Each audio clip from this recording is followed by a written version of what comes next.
Hola, ¿qué tal? Vamos a continuar con la entrega de este material y vamos a platicar acerca del teorema de Liouville. El teorema de Liouville es un teorema que aplica tanto para la mecánica clásica como para la cuántica, como para la mecánica estadística. En esencia, pues nosotros hemos estado trabajando ahorita con la introducción que hicimos de la densidad en el espacio fase. Recordarán ustedes que definimos esta densidad como el peso estadístico que necesitamos para poder este, calcular el número de microestados cuando tenemos un sistema que ya lo hemos abierto a otras interacciones, ¿no? Ahora bien, este peso estadístico depende exclusivamente de las pues, del espacio fase, porque es la densidad en el espacio fase, por lo tanto depende de las coordenadas generalizadas y de los momentos generalizados. En la introducción que hicimos de esta propiedad, no dijimos que dependiera explícitamente del tiempo, sino que depende implícitamente porque tanto Q como P dependen del tiempo. Sin embargo, para sistemas estacionarios, sí necesitaríamos de alguna manera que hubiese una dependencia en el tiempo. Y entonces lo que vamos a discutir ahorita es precisamente que nosotros agreguemos, de alguna manera, que nosotros agreguemos la dependencia en el tiempo para esta densidad en el espacio fase, ¿no? Entonces, bueno, si nosotros agregamos esta dependencia en el tiempo, entonces lo que nosotros estaríamos diciendo es que al tiempo inicial, un tiempo arbitrario t inicial, el sistema se encuentra en estas coordenadas, es decir, se encuentra en un cierto punto del espacio fase, un tiempo inicial, el tiempo está evolucionando, empieza a moverse de un tiempo en el tiempo y al tiempo final el microestado que se encuentra, dadas las coordenadas que se obtienen, son estas, ¿no? Ahora bien, como tenemos esa dependencia en el tiempo, podríamos nosotros calcular la derivada total respecto al tiempo de esta propiedad de esta densidad. Entonces, acuérdense, para que nosotros calculemos la derivada total, necesitamos aplicar la regla de la cadena, ¿no? Entonces voy a copiarme esta expresión acá abajo, ¿sí? Para que vean de dónde se deduce esto. Y pues bueno, lo que vamos a hacer es simplemente aplicar la derivada total. Entonces, la derivada total de esta propiedad, pues evidentemente es calcular su derivada con respecto, aquí en lugar de cambiar, de tener la derivada total, vamos a tener una derivada parcial, ¿sí? Entonces, es la derivada parcial de ¿cuál propiedad? Pues de la propiedad, en este caso, ρ, ¿sí? Con respecto, pues, a la primera, variable que depende, ¿no? Entonces tendría que ser con respecto a esta variable, ¿sí?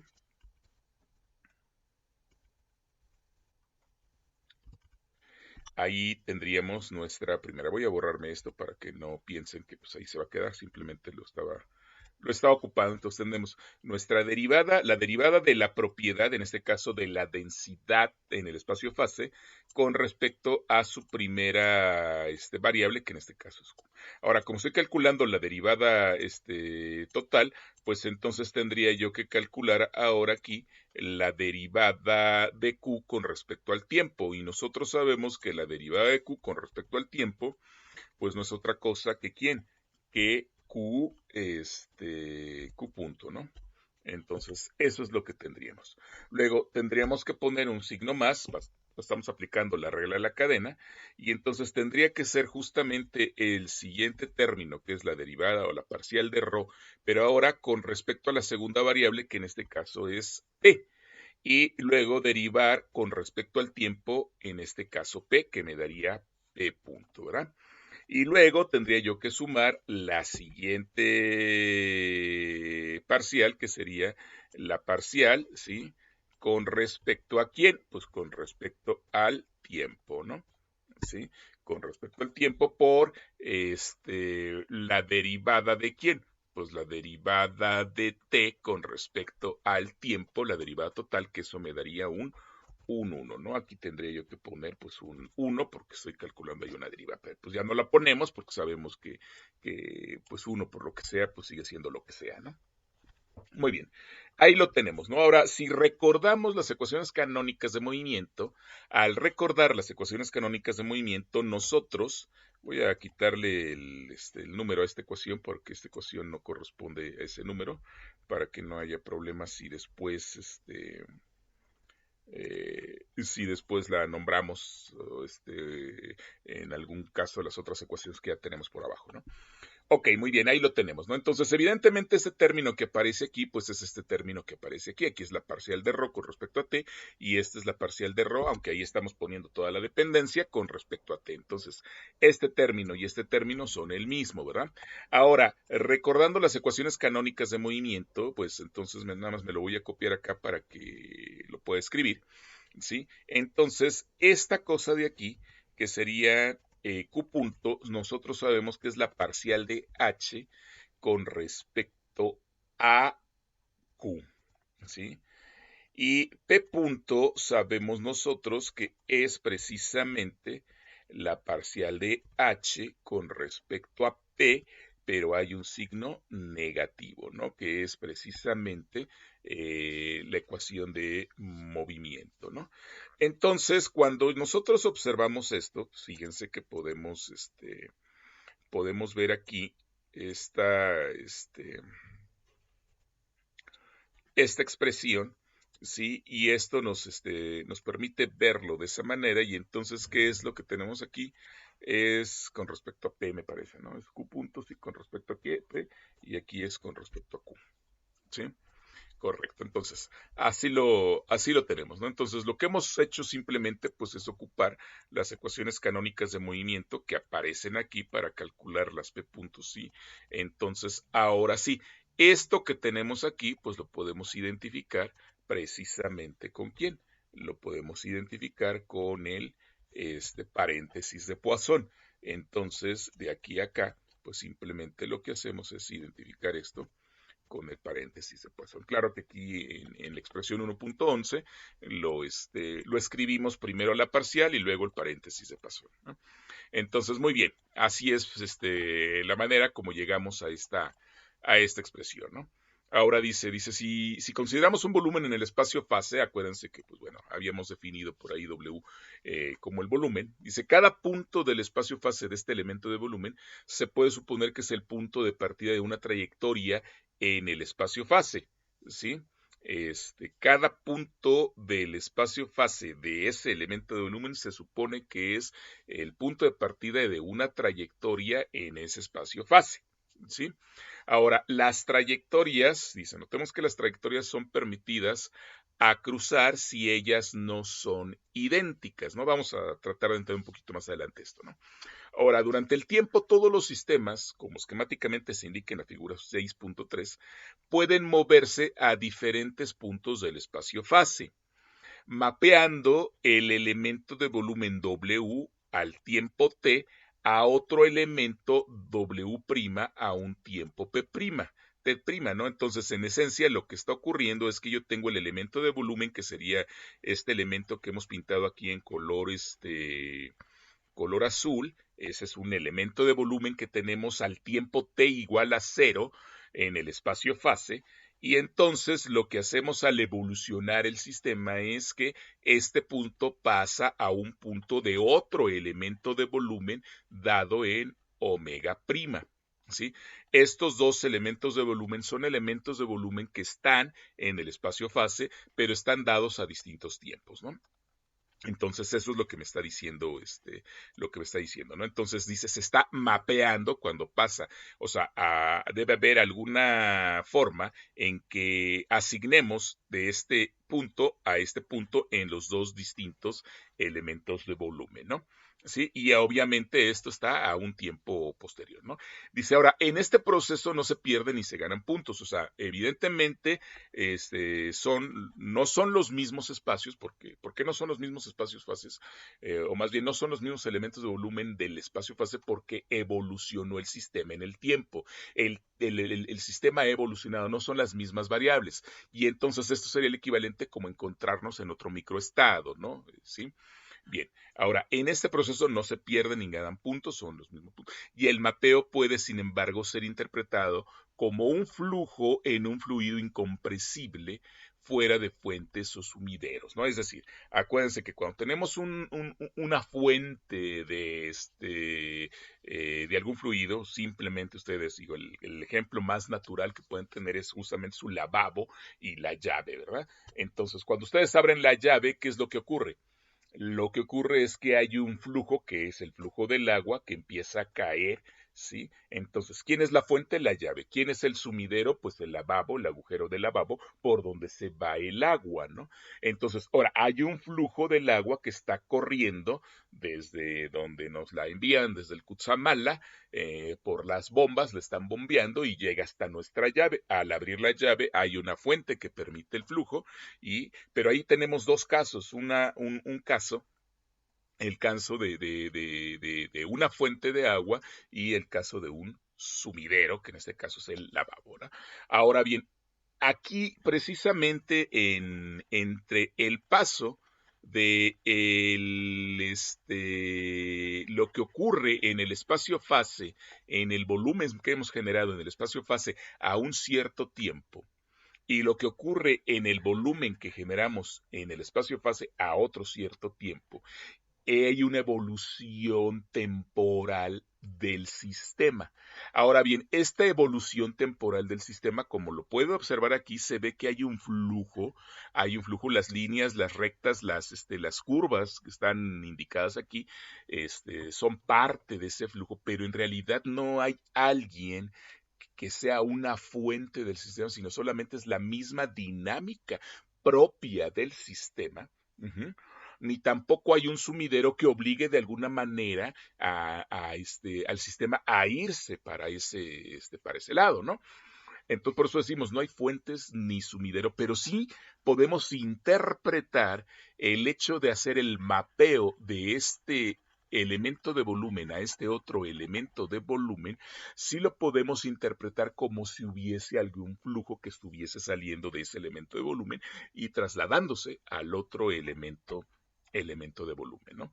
Entonces, eso es lo que está ocurriendo, ¿no? Entonces, esto simple es una mera interpretación, no hay fuentes, no hay sumideros, es decir, no hay campos, no hay nada que obligue necesariamente de alguna manera a que pase de un lugar a otro. Pero sí este mapeo, porque hay una relación entre la propiedad o el estado del sistema al tiempo t y el estado del sistema al tiempo t', ¿no? Esto depende, pues, evidentemente, de la dinámica que se siga, propia del sistema, de su energía cinética, energía potencial y todo lo que ya estudiamos, ¿no?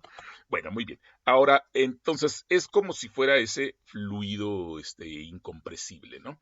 Entonces, pues sabemos que existe este fluido y entonces es como si estuviera fluyendo fuera, ¿no? Del elemento de volumen finito W, ¿sí? Y entonces, si hay una especie de fluido, nosotros, pues entonces podríamos pensar y recordar nuestros cursos de hidrodinámica, y entonces podríamos pensar que ese flujo lo podemos interpretar o lo podemos estudiar su dinámica, la dinámica de ese flujo, como si calculáramos nosotros la derivada parcial, ¿sí?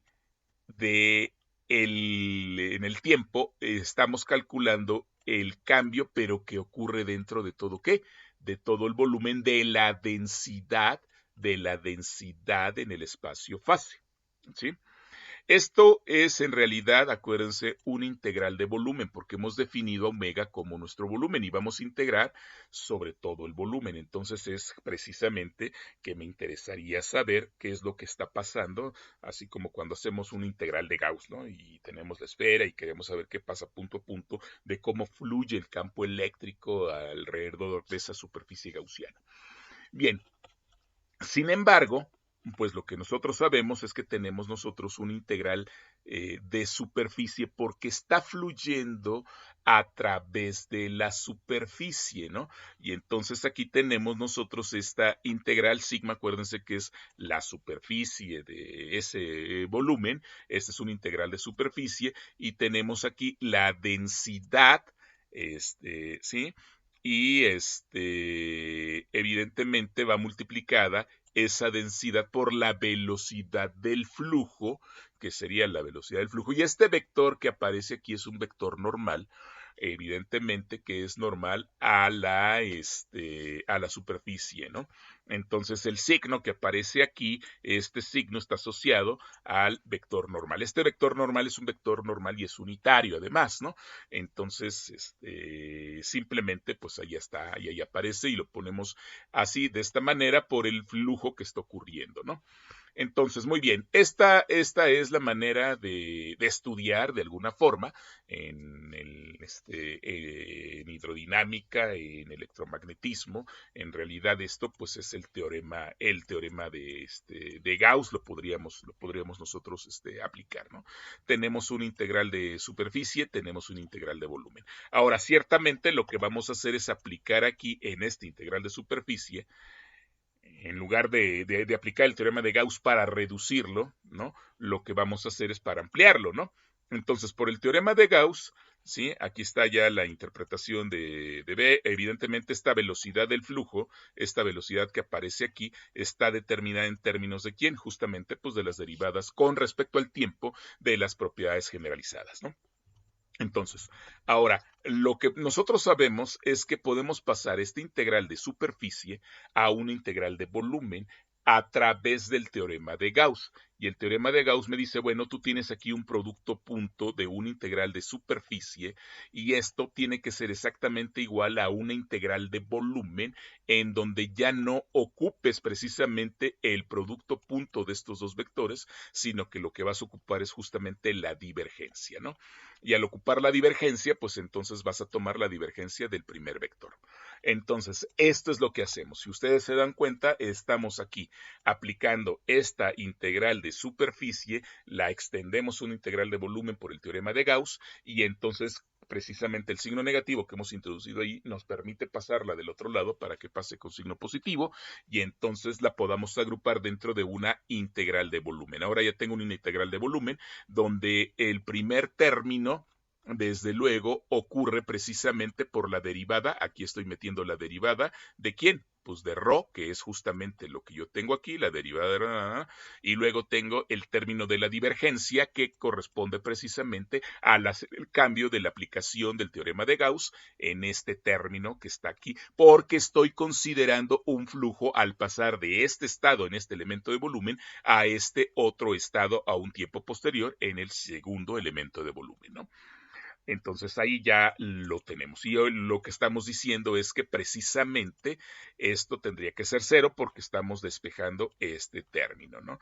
Y evidentemente lo que ustedes pueden observar aquí es que esto pues no es otra cosa, digo, esto es precisamente la ecuación de continuidad que se estudia precisamente en hidrodinámica, ¿no? Entonces la ecuación de continuidad es justamente la parcial o la derivada parcial con respecto al tiempo de la densidad del flujo o del fluido que se está moviendo, ¿sí? Que tiene sus propias dependencias con otras cosas, y justamente luego nos toca la divergencia, que es una derivada, ¿de quién? De ρ y de la velocidad, en este caso la velocidad del fluido, ¿no?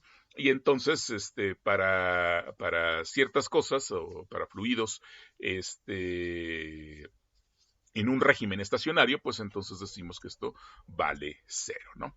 Entonces, ahora bien, queremos pues estudiar, digo, ya aquí ya todo lo tenemos en términos del integral de volumen, entonces queremos ya nosotros también determinamos cuánto vale este término de aquí y quisiéramos ahora ver qué pasa con la divergencia, ¿no?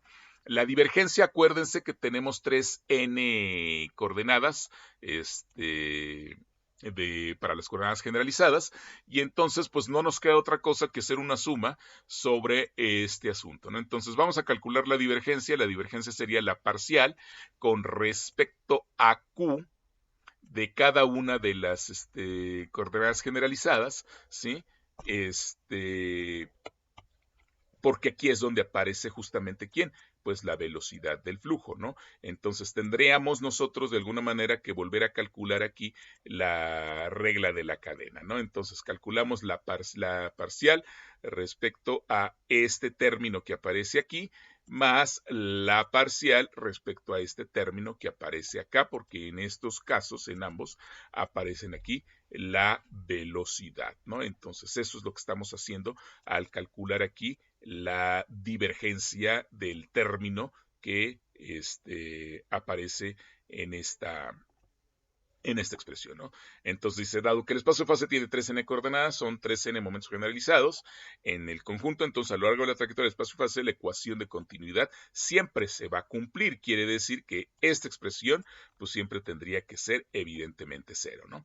Entonces, muy bien, vamos a calcular un poquito más la divergencia, vamos a calcular las expresiones que aparecen aquí, y entonces aquí tenemos, ¿no? Que es la parcial de ρ con respecto a Q, la parcial de ρ con respecto a Q, que sería el primer término, y luego lo tenemos multiplicado por Q punto, ¿no? Y luego lo tenemos multiplicado por Q punto. Luego me voy con el siguiente término, la parcial de ρ con respecto a P, la parcial de ρ con respecto a P, y luego lo tengo multiplicado por P punto, ¿no? Entonces ahí hice las primeras parciales.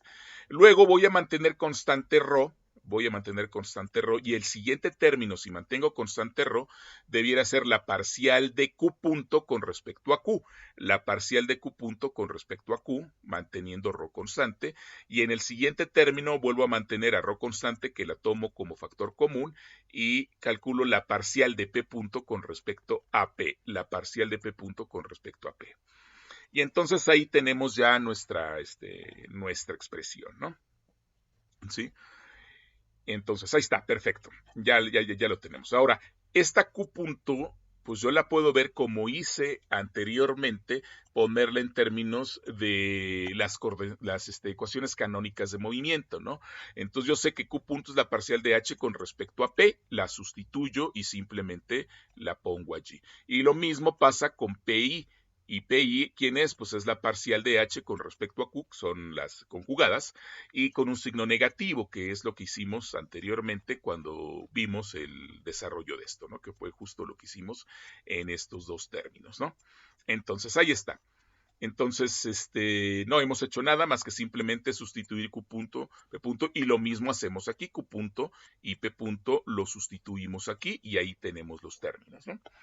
Ahora aquí, ¿qué me está diciendo aquí? Me está diciendo, bueno, calcúlate la parcial de H, y luego con respecto a P, y luego el resultado le calculas la parcial con respecto a Q. Entonces simplemente estamos calculando una segunda parcial o una segunda derivada, primero con respecto a P y luego con respecto a Q. Acá calculamos primero con respecto a Q y luego con respecto a P. Entonces tenemos eso y tenemos a ρ como factor común. Y acá, al haber introducido las ecuaciones canónicas de movimiento, pues evidentemente este término que yo tengo aquí no es otra cosa que justamente ¿quién? Pues el paréntesis de Poisson, ¿están de acuerdo? Esta cosa que aparece aquí, al hacer la suma completa, pues lo que yo tengo es el paréntesis de Poisson, y tengo entonces mis segundas derivadas que aparecen aquí, ¿sí? Y entonces esto es justamente mi divergencia de ρ y de B, ¿sí? Entonces, por lo tanto, como nosotros lo que sabemos es que se cumple precisamente nuestra, vamos a ver, espérenme. Tengo que la divergencia, ahora bien, sí, vamos a ver este término para que les quede claro, ¿no? Si yo derivo con respecto a H, primero P y luego Q, acuérdense que P y Q pueden ser conmutativas.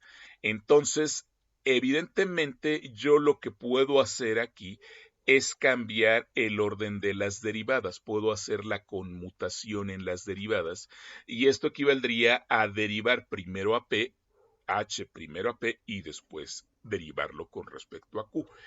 Esto porque evidentemente hay independencia entre las coordenadas generalizadas y los momentos generalizados, ¿sí? Acuérdense que para un hamiltoniano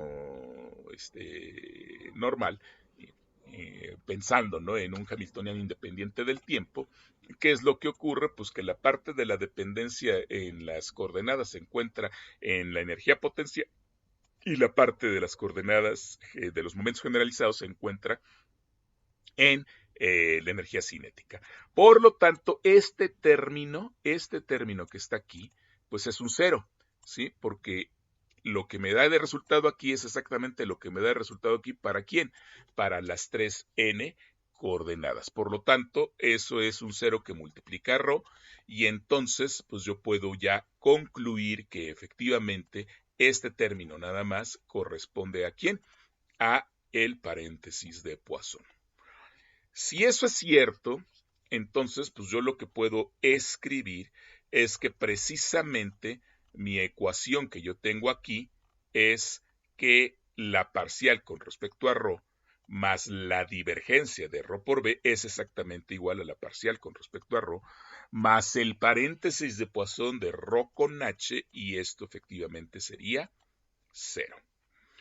Lo cual implica, ¿sí?, la derivada total respecto al tiempo de la densidad del espacio-fase, entonces desaparece a lo largo de una trayectoria del espacio-fase. Este es el teorema de Liouville, que fue impuesto, que fue obtenido, que fue entendido en 1838, ¿sí? Este teorema lo que me estaría diciendo es que la parcial con respecto a ρ, la parcial de ρ con respecto al tiempo tendría que ser 0 porque se cumple precisamente que la ecuación de continuidad es cierta, ¿no? Y entonces, pues ya tenemos nosotros el resultado del teorema de Liouville y entonces evidentemente si esto es cierto, esto quiere decir que la parcial de ρ con respecto a t es igual al paréntesis de Poisson que nosotros habíamos obtenido, ¿no? Entonces, ahora sí nos puede quedar claro que para ensambles que son estacionarios, los cuales no dependen explícitamente del tiempo, pues evidentemente este término corresponde a 0. La derivada parcial de la densidad en el espacio-fase es, con respecto al tiempo, es igual a 0 porque no existe una dependencia implícita en el tiempo. Pero no solamente allí, sino que a pesar de que pudiera existir una dependencia implícita en el tiempo, la ecuación de continuidad se da, ¿sí? Muy bien, entonces vamos a analizar lo que sigue, ¿no? ¿Qué es lo que tenemos? Bueno, pues aquí ya tenemos una igualdad entre la parcial de ρ con respecto al tiempo y el resultado que obtuvimos de la divergencia y el hecho de que la ecuación de continuidad sea cierta, ¿no? Eso me permite entonces, pues de alguna manera, despejar la parcial con respecto a ρ y me quedaría ρ con h, que sería justamente esto, ¿no? Entonces ya tengo yo una manera de calcular la parcial de ρ con respecto al tiempo. Ahora bien, ¿qué ocurre aquí?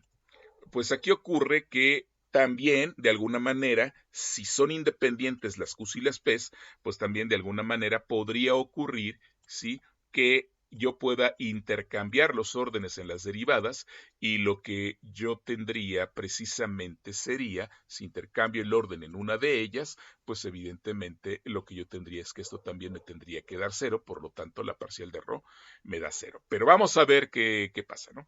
Dice, como sabemos de la mecánica clásica, este medio de que ρ es una constante de movimiento, eso es lo que dedujimos en la entrega anterior, ¿no? Que ρ para el caso de un ensamble microcanónico, pues es una constante.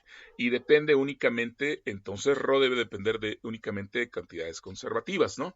Por ejemplo, ρ debe depender en este caso de H, y H a su vez debe depender de Q y de P. Entonces, si cumple con esto, es decir, si Rho fuera una, una cantidad que la pudiésemos escribir aquí, entonces cuando yo calcule la parcial de H con respecto a P, pues tengo que calcularlo de esta manera, ¿no? Entonces, fíjense, tengo la parcial de Rho con respecto a Q, que es este término que aparece aquí, pero ahora yo tendría que calcular la parcial de H con respecto a P. Ahí está calculada la parcial de H con respecto a P. Luego tengo la parcial de Rho con un signo negativo, la parcial de Rho con respecto a P por la parcial de H con respecto a Q. ¿Sí?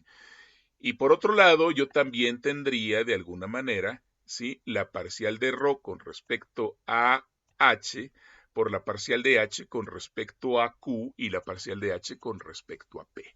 Ahora, ¿esto de dónde sale? Pues de que estoy calculando la parcial de H primero con respecto a Q y luego con respecto a P, ¿sí? La parcial de H con respecto a Q, la parcial de H con respecto a P. Esto lo puedo obtener si aplico la regla de la cadena, ¿no? Entonces aquí yo puedo poner la parcial de H con respecto a Q, es como si yo calculara la parcial de H con respecto a H y luego la parcial de H con respecto a Q. Entonces esto es lo que estoy haciendo, ¿no? Luego menos con menos y otra vez aquí la parcial de H, de Rho con respecto a H, la parcial de Rho con respecto a H por la parcial de H con respecto a P y luego la parcial de H con respecto a Q. Correcto. Ahora sí, ahí ya lo tengo. Puedo factorizar este término porque aparece aquí, fíjense, aparece aquí y aparece aquí, lo puedo factorizar y entonces me quedan este término por un lado que sería este que es la parcial de H con respecto a Q y la parcial de H con respecto a P, ahí están.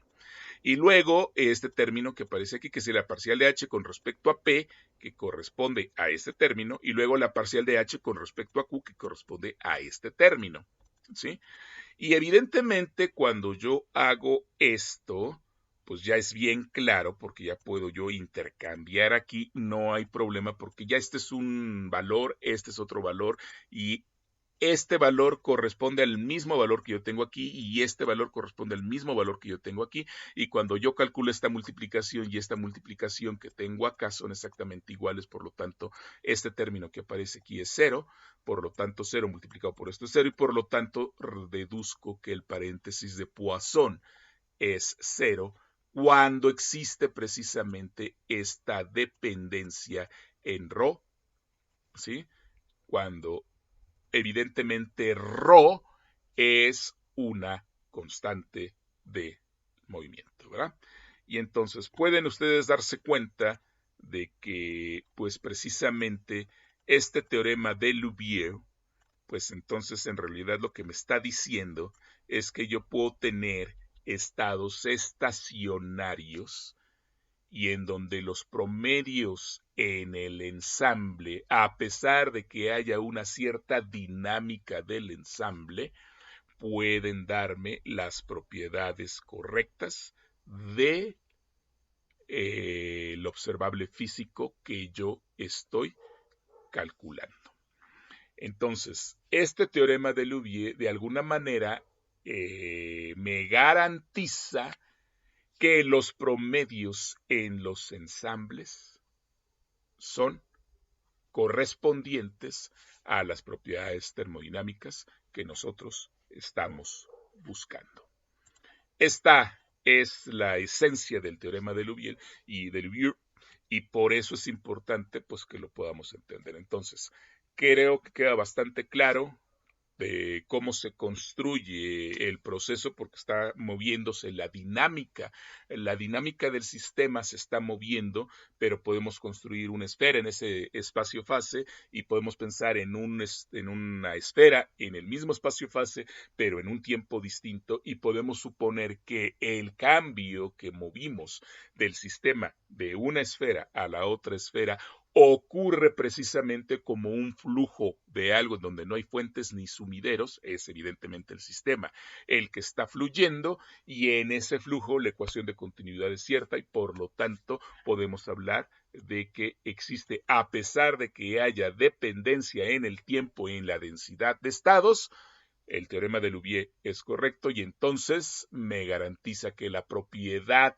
que yo estoy calculando estadísticamente a través del promedio del ensamble, utilizando la densidad del ensamble como propiedad probabilística para poder, o como peso estadístico para poder calcular el promedio, me garantiza que será equivalente al promedio que yo pueda medir en la evolución temporal, es decir, al promedio en el tiempo que hago de los de las propiedades o de los observables físicos, y que estos dos promedios, el promedio que hago en el ensamble y el promedio que hago en el tiempo, son exactamente iguales, hipótesis ergódica, y además deben de coincidir con el observable físico medido fenomenológicamente del macroestado. Hasta aquí esta entrega del teorema de Liouville. Pues espero que les haya quedado claro y nos vemos en el siguiente video. Bye.